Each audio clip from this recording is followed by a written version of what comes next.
and this is my presentation on Gullah Geechee A Preservation of Land and Culture. So learning objectives for this unit is going to be learners will be able to explain the importance of Gullah Geechee culture. Learners will be able to identify the region that Gullah Geechee culture resides and is native and relevant to. Learners will be able to identify and explain the importance of land ownership and preservation in Gullah Geechee communities and how it relates to American culture. And learners will be able to identify the hardships the Gullah Geechee community faces with land and culture preservation. So what is Gullah Geechee? Gullah Geechee is a subculture of African American culture that is native to the southern eastern coastal regions of the United States. So these are regions that are closer to land, as you see on this map here.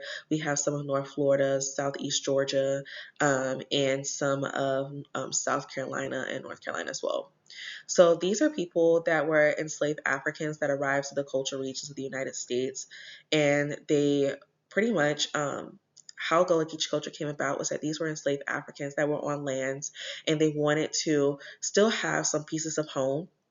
So they created their own language that were fusions of their native tongues from back home in West Africa, Haitian Creole, and English. And these languages were created in kind of an act of rebellion so that their masters and owners would not be able to understand them. And these were their ways of still preserving their own cultures while still incorporating new ways of the New World. So Gullah Geechee culture, like I mentioned, these are people in coastal regions. So a lot of our culture, I am Gullah Geechee, a lot of our culture incorporates that. So we have rice farming because of the very fertile but moist ground in South Carolina. Rice farming was very easy to do. So that was something that we did and we still do, and we incorporate it in our food culture, which brings us to our traditional foods. Our traditional foods include a lot of seafood, a lot of chicken and some aspects of pork, but a lot of seafood because it was easy to gather going down to the river, like in St. Helena, and getting the seafood and bringing it back home. Basket weaving, which is something that I hold near and dear to my heart. I come from a family of weavers, and this basket weaving, what you see this woman holding, is called sweetgrass basket. It does smell sweet. I have fond memories of my house smelling like sweetgrass basket because we had it so much.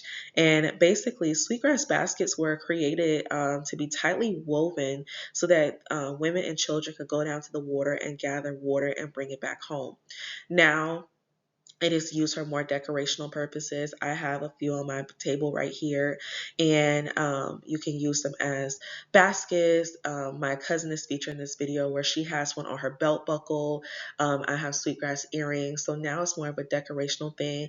And if you go down to Charleston on a Saturday morning, you will see my aunts and many other women out there selling their baskets, which is an intricate and very near and dear art form. It's very hard. It's not hard, but it is very challenging to do, but it is a deep part of our culture and who we are. And then, like I mentioned, agricultural, because of the fact that we live on such vast land, there's so much land to grow on. And a lot of our culture includes using the things that the earth gives us and making do and being appreciative of what we're given. The next part is just some little inserts of our culture.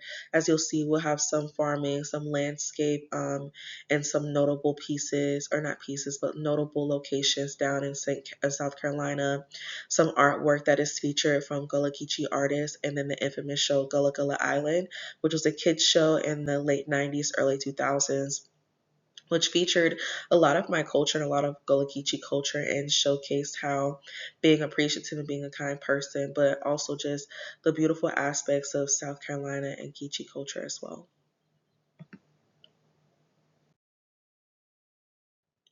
So our current issues of preservation that we have are preservation of land and culture. A lot of times when we're talking about African American culture, the Gullah Geechee people are um, distastefully omitted from that conversation due to the fact that a lot of our culture is about rebellion. Our culture was born in rebellion and rebellion of things that were attempted to be taken away from us. So I feel like a lot of our origin and a lot of our history as a culture is preservation. And we deal with that now with the preservation of land, with a lot of Charleston and Mount Pleasant um, attempting to be turned into tourist attractions. A lot of big buyers have tried to go into native owners and buy them out of their land.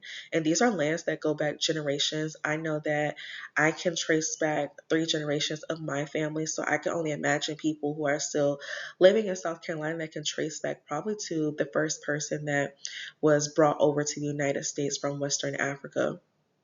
So these are pieces of land that we've had for generations upon generations, and to be bought out for tourist attractions is a huge slap in the face to the Gullah Geechee community, and those are the current issues of land preservation that we face today. So there's the embedded video that the link will be attached as well of the Queen Quet, who is one of the head, I guess, pioneers of the Gullah Geechee community down in South Carolina. She talks a lot about her thoughts of using climate change and legal action, but also including the deep integration of our culture into day-to-day lives in order to preserve our culture. She does a lot of pioneering, going to lawmakers and talking about the Gullah Geechee community on large scales, and this important work is done in order to bring awareness to us, because if people don't know about us, they can't help us. So bringing awareness to us and showing people that we are here and we're not going anywhere despite how much money people will try to throw our way. And this is just going further about the things that Queen Quet has talked about in the Gullah Geechee community of preserving the land, and that if we integrate our culture in day-to-day lives and speak loudly to those in charge about what we need and how we will not back down, it is with big hopes that people will collaborate with the Gullah Geechee community and not try to buy out the land, but work with them in order to still preserve this land, but everyone comes to a common ground. So thank you for listening.